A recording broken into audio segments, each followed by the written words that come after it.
ଆଜିର ଏହି ଗଭୀର ବିଶ୍ଳେଷଣ କାର୍ଯ୍ୟକ୍ରମକୁ ସମସ୍ତ ଶିକ୍ଷାର୍ଥୀଙ୍କୁ ସ୍ୱାଗତ। ମାନେ ଆମର ଏହି ଆଲୋଚନାର ମୁଖ୍ୟ ଉଦ୍ଦେଶ୍ୟ ହେଉଛି ଓଡ଼ିଶା ରାଜ୍ୟ ବଜେଟ୍ 2026-27 ସମ୍ପର୍କିତ ତଥ୍ୟକୁ ବୁଝିବା। ହଁ, ଏକଦମ ସରଳ ଭାବରେ। ସରଳ ଆଉ ସଠିକ୍ ଭାବରେ। ଆଉ ଏହା କେବଳ ଏକ ଖବର ନୁହେଁ, ମାନେ ପ୍ରତିଯୋଗିତାମୂଳକ ପରୀକ୍ଷା ପାଇଁ ଏହା ବହୁତ ଜରୁରୀ। ଆମେ ସିଧାସଳଖ ଓଡ଼ିଶା ବଜେଟ୍ 2026-27ର ସରକାରୀ ନଥିପତ୍ରକୁ ଆଧାର କରିଛୁ। ଠିକ୍। ପରୀକ୍ଷାର୍ଥୀମାନଙ୍କ ପାଇଁ ଏହା ଏକ ଶ୍ରେଣୀଗୃହ ଶିକ୍ଷା ପରି କାମ କରିବ ବୋଲି ମୋର ବିଶ୍ୱାସ।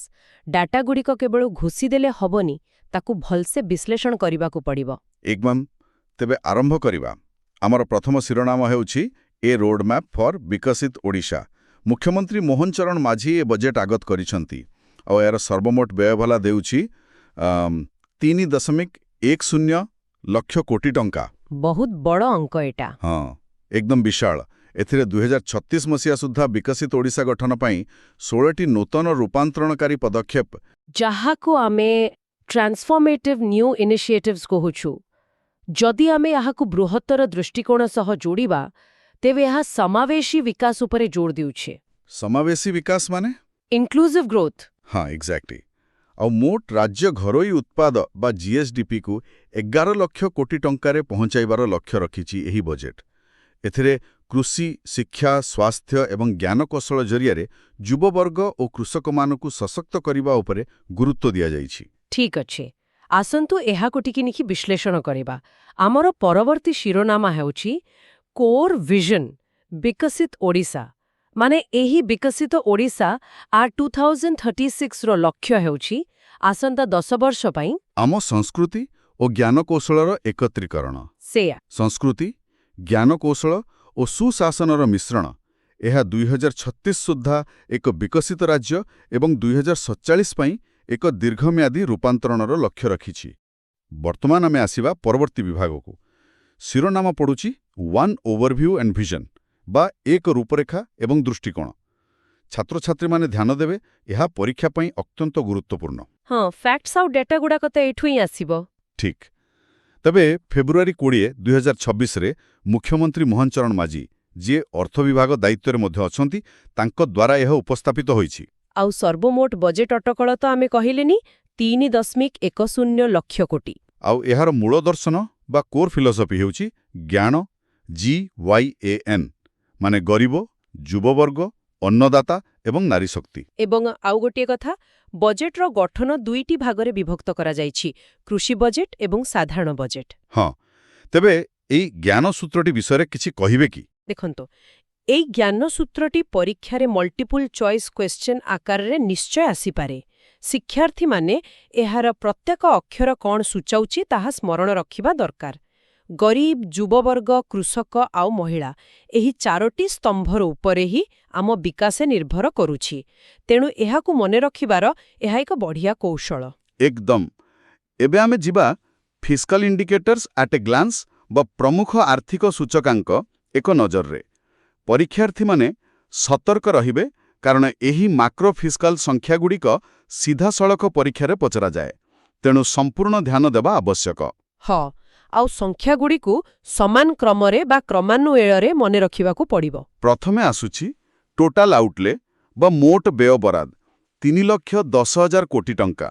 ଦ୍ୱିତୀୟରେ ରିଏଲ୍ GSDP ଗ୍ରୋଥ୍ ବା ପ୍ରକୃତ GSDP ଅଭିବୃଦ୍ଧି ହାର ପ୍ରସ୍ତାବିତ ହୋଇଛି 8.0%। ଆଉ ରେଭିନ୍ୟୁ ସରପ୍ଲସ୍ ବା ରାଜସ୍ୱ ବଳକା ରହିଛି 33,000 କୋଟି ଟଙ୍କା, ଯାହାକି GSDPର ପ୍ରାୟ 3%। ଠିକ୍। ଚତୁର୍ଥରେ ଫିସ୍କାଲ ଡେଫିସିଟ୍ ବା ରାଜକୋଷୀୟ ନିଅଣ୍ଟ GSDPର 3.5%। ଏହା FRBM ନିୟମ ଅନୁଯାୟୀ ରହିଛି। ପଞ୍ଚମରେ କ୍ୟାପିଟାଲ ଆଉଟଲେଟ୍ ବା ପୁଞ୍ଜି ବ୍ୟୟବରାଦ ହେଉଛି 72,100 କୋଟି ଟଙ୍କା, ଯାହାକି ମୋଟ ବଜେଟ୍ର 23.3% ଅଟେ। ଆଉ ଷଷ୍ଠରେ ପ୍ରୋଗ୍ରାମ ଏକ୍ସପେଣ୍ଡିଚର ବା କାର୍ଯ୍ୟକ୍ରମ ବ୍ୟୟ ହେଉଛି 1,80,000 କୋଟି ଟଙ୍କା। ଏହି ସଂଖ୍ୟାଗୁଡ଼ିକ ଆମକୁ କ'ଣ ସୂଚାଉଛି ବାସ୍ତବରେ? ଏଠାରେ ସବୁଠାରୁ ଆକର୍ଷଣୀୟ କଥା ହେଉଛି 8% ବିକାଶ ହାର ସହ 33,000 କୋଟି ଟଙ୍କାର ରାଜସ୍ୱ ବଳକା। ଏହା ଏକ ଅତ୍ୟନ୍ତ ସୁଦୃଢ଼ ଅର୍ଥନୀତିର ପରିଚୟ ଦିଏ। ମାନେ ଆମ ରାଜ୍ୟର ଆୟ ଆମ ନିୟମିତ ଖର୍ଚ୍ଚଠାରୁ ଅଧିକ ରହୁଛି, ଯାହାକି ବହୁତ ଭଲ ଲକ୍ଷଣ। ତେବେ ଏସବୁର ପ୍ରକୃତ ଅର୍ଥ କ'ଣ? ଆମର ପରବର୍ତ୍ତୀ ବିଭାଗ 2 ମାକ୍ରୋ ଇକୋନୋମିକ୍ ହାଇଲାଇଟ୍ସ ବା ମାକ୍ରୋ ଅର୍ଥନୈତିକ ମୁଖ୍ୟାଂଶରେ ଏହାକୁ ବୁଝିବା। ଏଠି ଜିଏସ୍ଡିପି ଲକ୍ଷ୍ୟ 11.07 ଲକ୍ଷ କୋଟି ଟଙ୍କା ଛୁଇଁବାର ଆଶା କରାଯାଉଛି। ଆଉ ଗୋଟେ ବଡ଼ କଥା ହେଲା ଆମେ ଏଫ୍ଆର୍ବିଏମ୍ ଆଇନ ଠିକ୍ ଭାବେ ପାଳନ କରୁଛୁ ବୋଲି ରିଜର୍ଭ ବ୍ୟାଙ୍କ ଆଉ ନୀତି ଆୟୋଗ ଆମକୁ ପ୍ରଶଂସା ମଧ୍ୟ କରିଛନ୍ତି। ହଁ, ସେଇଟା ଗୋଟେ ଆଚିଭମେଣ୍ଟ। ଏବେ ଖର୍ଚ୍ଚର ବିଭାଜନ ଦେଖିଲେ କାର୍ଯ୍ୟକ୍ରମ ବ୍ୟୟ ହେଉଛି 1,80,000 କୋଟି, ଯାହା 58%। ପୁଞ୍ଜି ବ୍ୟୟ 72,100 କୋଟି, ଯାହା ଜିଏସ୍ଡିପିର 6.5%, ଯାହାକି ସମ୍ପତ୍ତି ସୃଷ୍ଟି ପାଇଁ ଉଦ୍ଦିଷ୍ଟ। ପ୍ରଶାସନିକ ବ୍ୟୟ ହେଉଛି 1,14,000 କୋଟି ଏବଂ ବିପର୍ଯ୍ୟୟ ପରିଚାଳନା ପାଇଁ 5,375 କୋଟି ଟଙ୍କା ଦିଆଯାଇଛି। ଶିକ୍ଷାର୍ଥୀମାନେ ଭାବୁଥିବେ ବିପର୍ଯ୍ୟୟ ପରିଚାଳନା ପାଇଁ ଏତେ ବଡ଼ ପୃଥକ୍ ପାଣ୍ଠି କାହିଁକି? ହଁ, ଓଡ଼ିଶା ପାଇଁ ଏହା ଅତ୍ୟନ୍ତ ଜରୁରୀ। ନିଶ୍ଚିତ। ଆମର ଭୌଗୋଳିକ ଅବସ୍ଥିତି ଦେଖନ୍ତୁ। ଉପକୂଳବର୍ତ୍ତୀ ରାଜ୍ୟ ହୋଇଥିବାରୁ ପ୍ରତିବର୍ଷ ବାତ୍ୟା କିମ୍ବା ବନ୍ୟା ଲାଗି ରହିଛି। ତେଣୁ ସଙ୍ଗେ ସଙ୍ଗେ ଥଇଥାନ କାର୍ଯ୍ୟ ପାଇଁ ଏକ ସ୍ୱତନ୍ତ୍ର ପାଣ୍ଠି ନିହାତି ଦରକାର। ଏହି 5,000 କୋଟିରୁ ଅଧିକ ଟଙ୍କା ଆମକୁ ବିପଦ ସମୟରେ ବହୁତ ସାହାଯ୍ୟ କରିବ ବୋଲି ଏକ ଉଦାହରଣ ଭାବେ ଆମେ ନେଇପାରିବା। ଏହି ସମ୍ପୂର୍ଣ୍ଣ ବଜେଟର ରୂପରେଖା ମୁଖ୍ୟତଃ 3ଟି ବୃହତ୍ ଆହ୍ୱାନର ସମାଧାନ ଉପରେ କେନ୍ଦ୍ରୀଭୂତ ହୋଇଛି। ଓହୋ, କେବଳ 3ଟି ଆହ୍ୱାନ? ଆଜ୍ଞା, ସେହି 3ଟି ମୂଳଦୁଆ ହେଲା ସ୍ଥାନାନ୍ତରଣ ବା ମାଇଗ୍ରେସନ୍, ଜୀବିକା, ଆଉ ତୃତୀୟଟି ହେଉଛି ସଂଯୋଗୀକରଣ ବା କନେକ୍ଟିଭିଟି। ଆଚ୍ଛା, ଏହି 3ଟି ଜିନିଷ ଉପରେ ହିଁ ପୁରା ଫୋକସ୍। ହଁ, ଯେତେବେଳେ ଆମେ ଏହି 16ଟି ପଦକ୍ଷେପକୁ ଖୋଲିବା, ଏହା ସ୍ପଷ୍ଟ ହୋଇଯିବ ଯେ ପ୍ରତ୍ୟେକଟି ଘୋଷଣା ଏହି 3ଟି ମୁଖ୍ୟ ଲକ୍ଷ୍ୟ ଭିତର କୌଣସି ନା କୌଣସି ଗୋଟିଏକୁ ପୂରଣ କରୁଛି। ତଥ୍ୟ ମନେ ରଖିବା ପାଇଁ ଏହି କ୍ରମଟି ସବୁଠୁ ବେଷ୍ଟ। ଏହା ଏକ ଚମତ୍କାର ଦୃଷ୍ଟିକୋଣ। ବାସ୍ତବରେ ମୂଳ କାରଣ ବୁଝିଗଲେ ତଥ୍ୟ ମନେ ରଖିବା ସହଜ ହୋଇଯାଏ। ତେବେ ଆସନ୍ତୁ ଆମର କ୍ରମାନ୍ୱୟୀ ବିଶ୍ଳେଷଣ ଆରମ୍ଭ କରିବା। ହଉ, ଆମେ ଗୋଟିଏ ପରେ ଗୋଟିଏ ଆଲୋଚନା କରିବା। ପ୍ରଥମଟି ହେଲା ଭିବି ଗ୍ରାମଜି, ମାନେ ବିକଶିତ ଭାରତ ଗ୍ୟାରେଣ୍ଟି ଫର୍ ରୋଜଗାର ଆଣ୍ଡ ଆଜୀବିକା ମିଶନ ଗ୍ରାମୀଣ। ଏଥିପାଇଁ 5,575 କୋଟି ଟଙ୍କା ରଖାଯାଇଛି। ଏଥିରେ 125 ଦିନର ଗ୍ରାମୀଣ କର୍ମନିଯୁକ୍ତି ଗ୍ୟାରେଣ୍ଟି ମିଳିବ। ଦ୍ୱିତୀୟରେ ଆସୁଛି ସମୃଦ୍ଧ ଅଙ୍ଗନବାଡ଼ି ଯୋଜନା। ଏଥିପାଇଁ 675 କୋଟି ଟଙ୍କା। ଏହା ଖାସ୍ କରି ଶୈଶବ ବିକାଶ ପାଇଁ। ତୃତୀୟଟି ହେଲା 100 ସ୍ମାର୍ଟ ଫାର୍ମ ମାର୍କେଟ ବା ମଡେଲ ମଣ୍ଡି। ଏହା ସ୍ୱଚ୍ଛ କୃଷି ବିପଣନ ପାଇଁ ଉଦ୍ଦିଷ୍ଟ ଏବଂ ବ୍ୟୟବରାଦ ହେଉଛି 100 କୋଟି ଟଙ୍କା। ଚତୁର୍ଥରେ ରହିଛି ମୁଖ୍ୟମନ୍ତ୍ରୀ କନ୍ୟା ସୁମଙ୍ଗଲ ଯୋଜନା। ବାଳିକା କଲ୍ୟାଣ ପାଇଁ ହୋଇଥିବା ଏହି ଯୋଜନାର ନିର୍ଦ୍ଦିଷ୍ଟ ବ୍ୟୟବରାଦ ଏଠାରେ ଉଲ୍ଲେଖ ନାହିଁ, କିନ୍ତୁ ଏହା ବହୁତ ମହତ୍ତ୍ୱପୂର୍ଣ୍ଣ। ପଞ୍ଚମଟି ହେଉଛି ମୁଖ୍ୟମନ୍ତ୍ରୀ ସ୍ମାର୍ଟ ସିଟି ମିଶନ। ସହରାଞ୍ଚଳ ବୈଷୟିକ ଉନ୍ନତିକରଣ ପାଇଁ 100 କୋଟି ଟଙ୍କା। ଷଷ୍ଠ ଯୋଜନାଟି ବହୁତ ବଡ଼ ଯୋଜନା। ବିଶ୍ୱର ସର୍ବବୃହତ୍ ଶସ୍ୟ ସଂରକ୍ଷଣ ଯୋଜନା। କୃଷି ଭଣ୍ଡାର ଭିତ୍ତିଭୂମି ପାଇଁ 240 କୋଟି ଟଙ୍କା ରଖାଯାଇଛି ଏଠି। ଆଉ ସପ୍ତମରେ ଆସୁଛି ରେୟାର ଅର୍ଥ କରିଡୋର, ଖଣିଜ ଯୋଗାଣ ଶୃଙ୍ଖଳା ପାଇଁ 10 କୋଟି ଟଙ୍କା। ତାପରେ ଅଷ୍ଟମଟି ହେଲା ସିଟି ଓଡ଼ିଶା ବା state institute for transformative initiatives, ଯାହାକି ଏକ ଉଦ୍ଭାବନା କେନ୍ଦ୍ର। ଏହାର ବି ବ୍ୟୟବରାଦ ଏଠି ଉଲ୍ଲେଖ ନାହିଁ। ନବମରେ ଆମର ଅଛି ସଂଯୋଗ ନଥିବା ଜନବସତିକୁ ସଂଯୋଗୀକରଣ। ଗ୍ରାମୀଣ ସଡ଼କ ସଂଯୋଗ ପାଇଁ ଏଥିରେ 1,000 କୋଟି ଟଙ୍କା ବ୍ୟୟବରାଦ କରାଯାଇଛି। ଦଶମ ପଦକ୍ଷେପଟି ସାଂସ୍କୃତିକ ପର୍ଯ୍ୟଟନ ପାଇଁ ଉଦ୍ଦିଷ୍ଟ। ପୁରୀଠାରେ ଜଗନ୍ନାଥ ବ୍ୟାଖ୍ୟାନ କେନ୍ଦ୍ର। ଏହାର ବି ବ୍ୟୟବରାଦ ଉଲ୍ଲେଖ ନାହିଁ। ଆଉ ଏକାଦଶଟି ବି ପୁରୀ ପାଇଁ। ପୁରୀଠାରେ ୱାର୍ଲଡ ଟୁରିଜମ୍ ସେଣ୍ଟର, ବିଶ୍ୱସ୍ତରୀୟ ପର୍ଯ୍ୟଟନ ବିକାଶ ପାଇଁ 100 କୋଟି ଟଙ୍କା। 12 ନମ୍ବରରେ ବୈଶ୍ୱିକ ଅଗ୍ରଗତି ପାଇଁ ଷ୍ଟେଟ୍ ଏଆଇ ମିଶନ ଅଛି, ଯେଉଁଥିରେ 23 କୋଟି ଟଙ୍କା ଖର୍ଚ୍ଚ ହେବ। 13 ନମ୍ବରରେ ପର୍ଯ୍ୟଟନ ବିକାଶ ପାଇଁ ପର୍ଯ୍ୟଟନ ଲ୍ୟାଣ୍ଡ ବ୍ୟାଙ୍କ ଯୋଜନା, ଯାହା ପାଇଁ 150 କୋଟି ଟଙ୍କା ବ୍ୟୟବରାଦ ହୋଇଛି। 14 ନମ୍ବର ଯୋଜନାଟି ବହୁତ ଇଣ୍ଟରେଷ୍ଟିଂ, ଡାଲଖାଇ। ଏହାର ସମ୍ପୂର୍ଣ୍ଣ ନାମ ଆମେ ଜାଣିବା ନିହାତି ଦରକାର। ହଁ, ଶିକ୍ଷାର୍ଥୀମାନେ ଏହାକୁ ଖାସ୍ କରି ମନେ ରଖିବେ। Dignified access to livelihood, knowledge, health, allied infrastructure. ସ୍ଥାନାନ୍ତରଣ ହ୍ରାସ ଏବଂ ସ୍ଥାୟୀ ନିଯୁକ୍ତି ପାଇଁ ଏଥିରେ 220 କୋଟି ଟଙ୍କା ଦିଆଯାଇଛି। 15 ନମ୍ବରରେ ମୁଖ୍ୟମନ୍ତ୍ରୀଙ୍କର ଅର୍ଥନୈତିକ ଉପଦେଷ୍ଟା ପରିଷଦ ଅଛି, ଯାହା ନୀତିଗତ ମାର୍ଗଦର୍ଶନ ଦେବ। ଏହାର ବି ଅର୍ଥ ଉଲ୍ଲେଖ ନାହିଁ ବଜେଟ୍ରେ। ଏବଂ 16 ନମ୍ବର ବା ଶେଷ ଯୋଜନାଟି ହେଲା ଫିଟ୍ ଓଡ଼ିଶା ମିଶନ। ସ୍ୱାସ୍ଥ୍ୟ ଏବଂ ଫିଟନେସ୍ ପାଇଁ ଏଥିରେ 10 କୋଟି ଟଙ୍କା ରଖାଯାଇଛି। ମୁଁ ଏଠି ଗୋଟେ କଥା ଯୋଡ଼ିବାକୁ ଚାହେଁ ଯେ ଏହି ଯୋଜନାଗୁଡ଼ିକୁ ମନେ ରଖିବା ପାଇଁ ଆମେ ଆମର ସେ ଜ୍ଞାନସୂତ୍ର ବ୍ୟବହାର କରିପାରିବା। ମାନେ କେମିତି କହିଲେ? ଯେମିତିକି ଭିଭିଗ୍ରାମ ଜି ଯୋଜନା ଗରିବ ଆଉ ଯୁବବର୍ଗଙ୍କ ପାଇଁ ହୋଇଥିବା ବେଳେ ମଡେଲ ମଣ୍ଡି ହେଉଛି ଅନ୍ନଦାତାଙ୍କ ପାଇଁ। ଏମିତି ସଂଯୋଗ କରି ପଢ଼ିଲେ ପରୀକ୍ଷାରେ ଏହା ବହୁତ ସହଜରେ ମନେ ରହିବ। ଆଚ୍ଛା, ବହୁତ ବଢ଼ିଆ ଉପାୟଟିଏ। ତେବେ ବର୍ତ୍ତମାନ ଯିବା ଆମର ଦ୍ୱିତୀୟ ବିଭାଗକୁ, ଯାହା ସିଧାସଳଖ ଆମ ଗ୍ରାମୀଣ ଅର୍ଥନୀତି ସହିତ ଜଡ଼ିତ। ଶୀର୍ଷକ ହେଉଛି ଷ୍ଟ୍ରାଟେଜିକ୍ ପିଲାର ମିଶନ ପାୱାର ରୁରାଲ ଏମ୍ପାୱାରମେଣ୍ଟ। ଏହି ମିଶନ ପାୱାର ହେଉଛି ଏଥରର ସବୁଠାରୁ ବଡ଼ ଫ୍ଲାଗଶିପ୍ ଯୋଜନା।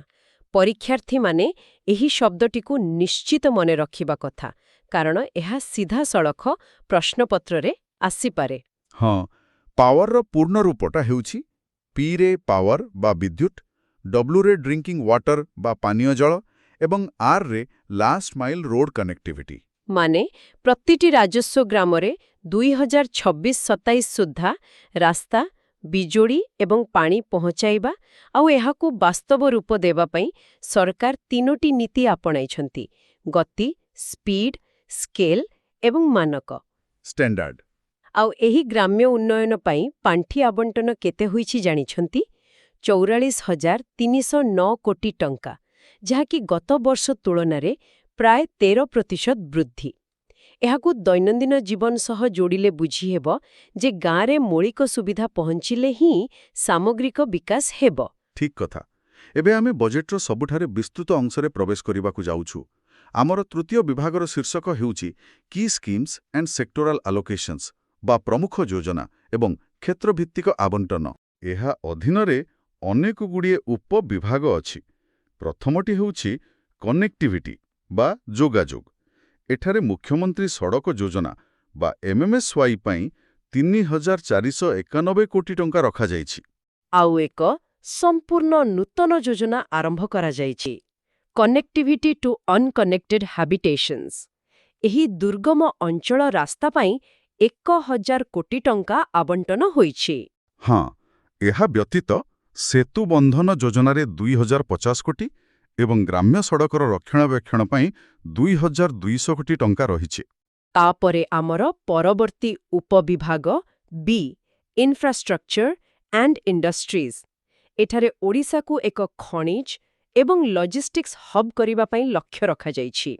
ସ୍ମାର୍ଟ ସିଟି ମିଶନରେ 100 କୋଟି ଆଉ ନୂତନ ଓଡ଼ିଶା ମାରିଟାଇମ୍ ବୋର୍ଡ ପାଇଁ 200 କୋଟି ଟଙ୍କା ବ୍ୟୟବରାଦ ହୋଇଛି। ପର୍ଯ୍ୟଟନ ପାଇଁ ମଧ୍ୟ 150 କୋଟି ଟଙ୍କାର ଏକ ଲ୍ୟାଣ୍ଡ ବ୍ୟାଙ୍କ ତିଆରି ହେବ। ଆଉ ଏକ ଗୁରୁତ୍ୱପୂର୍ଣ୍ଣ ପ୍ରକଳ୍ପ ହେଉଛି ଜାତୀୟ ଜଳପଥ 5 ବା NW5 ଦ୍ୱାରା ତାଳଚେର ଏବଂ ଅନୁଗୁଳକୁ ସିଧାସଳଖ ପାରାଦୀପ ଓ ଧାମରା ବନ୍ଦର ସହ ଯୋଡ଼ିବା। ଏହାଛଡ଼ା ରେୟାର ଅର୍ଥ କରିଡର ବିକାଶ ପାଇଁ ପ୍ରସ୍ତାବ ରହିଛି। ଆଉ ଟେକ୍ସଟାଇଲ ପାର୍କ କଥା ବି ଭୁଲିବା ଉଚିତ ନୁହେଁ। ବଲାଙ୍ଗୀର, କଳାହାଣ୍ଡି ଏବଂ ସୁବର୍ଣ୍ଣପୁରରେ ଟେକ୍ସଟାଇଲ ପାର୍କ ନିର୍ମାଣ ହେବ। ଏକଦମ। ଆଉ ଇକୋ ଟୁରିଜମ ପାଇଁ ଗହିରମାଥା ଓ ଋଷିକୁଲିଆରେ ଟର୍ଟଲ ଟ୍ରେଲ୍ସ ରହିବ।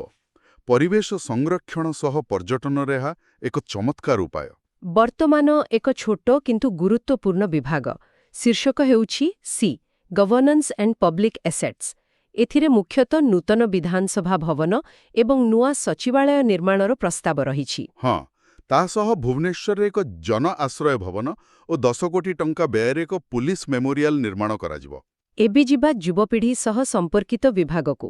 ଶୀର୍ଷକ ଡି, ଏଜୁକେସନ ଆଣ୍ଡ ୟୁଥ୍। ମେଧାବୀ ଛାତ୍ରଛାତ୍ରୀଙ୍କୁ ଗୋଦାବରୀଶ ବିଦ୍ୟାର୍ଥୀ ପ୍ରୋତ୍ସାହନ ଯୋଜନା ମାଧ୍ୟମରେ ଲ୍ୟାପଟପ୍ ଦେବାକୁ 45 କୋଟି ଟଙ୍କା ରଖାଯାଇଛି। ଉଚ୍ଚଶିକ୍ଷା ପାଇଁ 3,656 କୋଟି ଓ ସତ୍ୟବାଦୀରେ ଥିବା ଓଡ଼ିଆ ବିଶ୍ୱବିଦ୍ୟାଳୟ ପାଇଁ 30 କୋଟି ଟଙ୍କା ଆବଣ୍ଟିତ ହୋଇଛି। ଆଉ ମୁଖ୍ୟ କଥା ହେଉଛି ନୂଆ ଶିକ୍ଷାନୁଷ୍ଠାନଗୁଡ଼ିକ।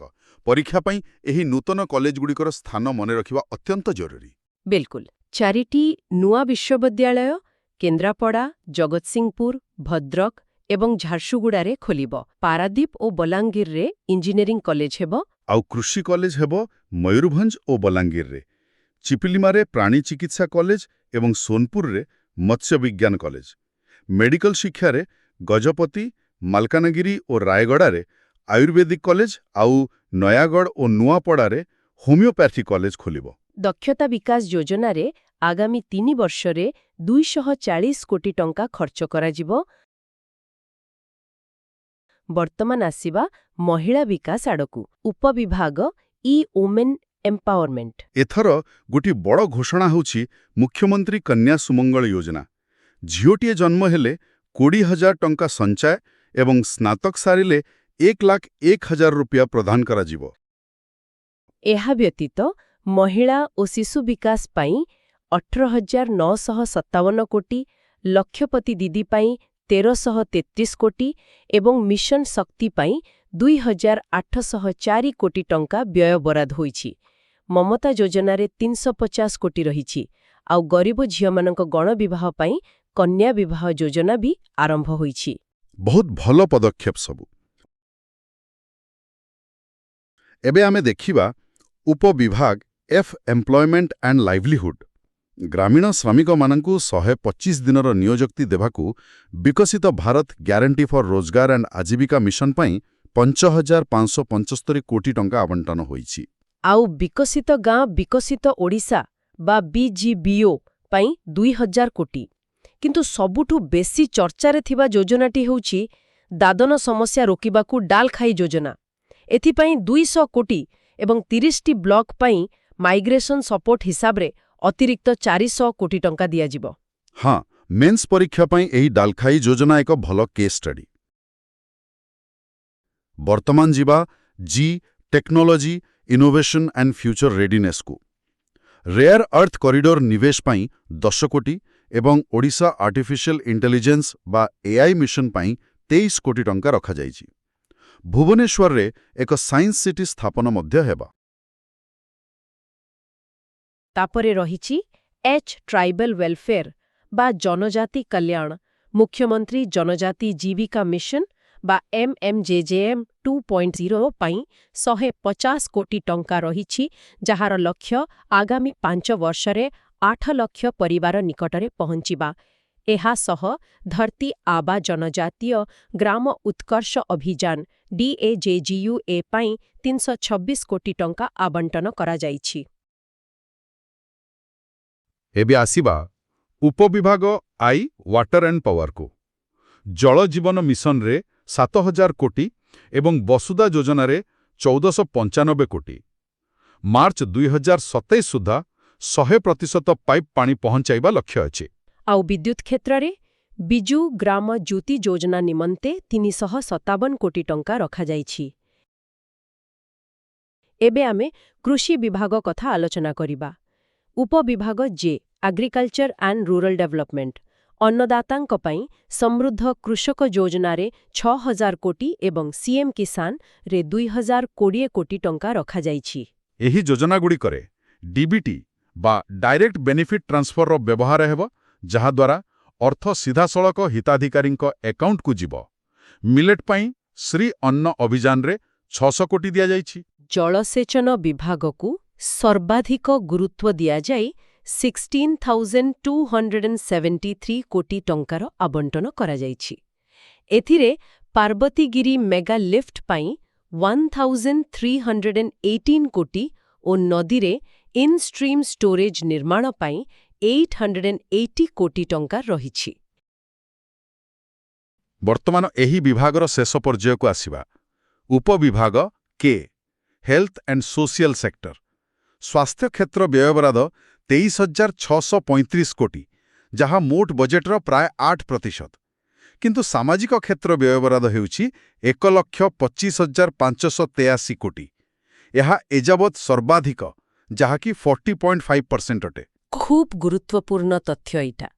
ଏଥିରେ ଗୋପବନ୍ଧୁ ଜନ ଆରୋଗ୍ୟ ଯୋଜନା ପାଇଁ 6,249 କୋଟି ଏବଂ ସମୃଦ୍ଧ ଅଙ୍ଗନବାଡ଼ି ଯୋଜନା ପାଇଁ 635 କୋଟି ଦିଆଯାଇଛି। ମଧୁବାବୁ ପେନ୍ସନ୍ ଯୋଜନାରେ ଅତିରିକ୍ତ 6 ଲକ୍ଷ ହିତାଧିକାରୀ ସାମିଲ ହେବେ। ଆଉ ଶେଷ ଉପବିଭାଗଟି ହେଉଛି ଏଲ୍ ଡିଜାଷ୍ଟର ମ୍ୟାନେଜମେଣ୍ଟ। ବିପର୍ଯ୍ୟୟ ବିପଦ ପରିଚାଳନା ପାଣ୍ଠି ବାବଦକୁ 5,375 କୋଟି ଟଙ୍କା ରଖାଯାଇଛି। ଏହି ସବୁ ବିଭାଗ ପରେ ଏବେ ଆମର ପରବର୍ତ୍ତୀ ମୁଖ୍ୟ ବିଭାଗ ଉପରେ ଦୃଷ୍ଟି ପକାଇବା। ଶୀର୍ଷକ ହେଉଛି cultural heritage focus on Shri Jagannath temple ଐତିହ୍ୟ ଆବଣ୍ଟନ ପାଇଁ 1000 କୋଟି ଟଙ୍କା ଦିଆଯାଇଛି। ଯେଉଁଥିରେ ଶ୍ରୀ ଜଗନ୍ନାଥ ଇଣ୍ଟରପ୍ରିଟେସନ ସେଣ୍ଟର, ଗୁଣ୍ଡିଚା ମନ୍ଦିର ଓ ରଘୁନନ୍ଦନ ଲାଇବ୍ରେରୀର ପୁନରୁଦ୍ଧାର କରାଯିବ। ଡିଜିଟାଲ ହୁଣ୍ଡି ସମର୍ପଣ ଆରମ୍ଭ ହୋଇଛି ଆଉ ରତ୍ନଭଣ୍ଡାରର ଅଳଙ୍କାର ତାଲିକାଭୁକ୍ତ କରିବା ପାଇଁ 5 କୋଟି ଦିଆଯାଇଛି। ଆଧୁନିକତା ସହିତ ସାଂସ୍କୃତିକ ପରିଚୟକୁ ବଜାୟ ରଖିବା କିପରି ଏକ ରାଜ୍ୟର ସାମଗ୍ରିକ ବିକାଶ ପାଇଁ ଜରୁରୀ, ତାହା ଏଥିରୁ ସ୍ପଷ୍ଟ ଜଣାପଡ଼ୁଛି। ଏହାପରେ ଆମେ ଆମର ପଞ୍ଚମ ବିଭାଗକୁ ଯିବା, ଯାହାର ଶୀର୍ଷକ ହେଉଛି ସେଣ୍ଟ୍ରାଲ କୋଅପରେସନ ଆଣ୍ଡ ଡିଭଲ୍ୟୁସନ। 16ତମ ଅର୍ଥ କମିଶନଙ୍କ ଅନୁଯାୟୀ କେନ୍ଦ୍ରୀୟ ଟିକସରୁ ଓଡ଼ିଶାକୁ ଏବେ 41% ଭାଗ ମିଳିବ। ରେଳବାଇ ପାଇଁ 10,928 କୋଟି ଟଙ୍କା ଏବଂ 400 କିଲୋମିଟର ଜାତୀୟ ରାଜପଥ ପାଇଁ 15,000 କୋଟିରୁ ଉର୍ଦ୍ଧ୍ୱ ଅର୍ଥ ଆସିବ। ଆଉ ଷଷ୍ଠ ରାଜ୍ୟ ଅର୍ଥ କମିଶନଙ୍କ ସୁପାରିଶ କ୍ରମେ ସ୍ଥାନୀୟ ପ୍ରଶାସନ ବା ଲୋକାଲ ବଡିଜ୍କୁ 2026ରୁ 2031 ମଧ୍ୟରେ 50,000 କୋଟି ଟଙ୍କା ସିଧାସଳଖ ହସ୍ତାନ୍ତର କରାଯିବ। ବର୍ତ୍ତମାନ ଆମେ ଏହି ଶିକ୍ଷାମୂଳକ ଆଲୋଚନାର ଏକଦମ ଶେଷ ପର୍ଯ୍ୟାୟରେ ପହଞ୍ଚିଗଲେଣି। ସମ୍ପୂର୍ଣ୍ଣ ଓଡ଼ିଶା ବଜେଟ୍ 2026-25କୁ ଦେଖିଲେ ଏହା ଆଧୁନିକ ଭିତ୍ତିଭୂମି ଓ ସାଂସ୍କୃତିକ ଗୌରବ ମଧ୍ୟରେ ଏକ ସନ୍ତୁଳନ ବୋଲି ବୁଝିହେବ। ଠିକ୍ କହିଲେ। ଏହାକୁ ଆମେ ଜ୍ଞାନ ଫ୍ରେମୱାର୍କ ଭାବେ ବୁଝିପାରିବା। ଗରିବ, ଯୁବ, ଅନ୍ନଦାତା ଏବଂ ନାରୀ। ଏହି ଜ୍ଞାନ ଫ୍ରେମୱାର୍କ ଏବଂ ମିଶନ ପାୱାର ଭଳି ବୃହତ୍ ପ୍ରକଳ୍ପ ଦ୍ୱାରା ରାଜ୍ୟ ଏକ ଅନ୍ତର୍ଭୁକ୍ତ ବିକାଶ ବା ଇନକ୍ଲୁସିଭ୍ ଗ୍ରୋଥ୍ ଏବଂ ଆର୍ଥିକ ଶୃଙ୍ଖଳା ଆଡ଼କୁ ଅଗ୍ରସର ହେଉଛି। ଆମେ ଆଜି ଯେଉଁ ସବୁ ତଥ୍ୟ, ଆକ୍ରୋନିମ୍ ଏବଂ ନୂଆ ଅନୁଷ୍ଠାନଗୁଡ଼ିକର ସ୍ଥାନ ବିଷୟରେ ଆଲୋଚନା କଲେ, ତାହା ପରୀକ୍ଷା ଦୃଷ୍ଟିକୋଣରୁ ଅତ୍ୟନ୍ତ ଉପଯୋଗୀ। ଏକଦମ।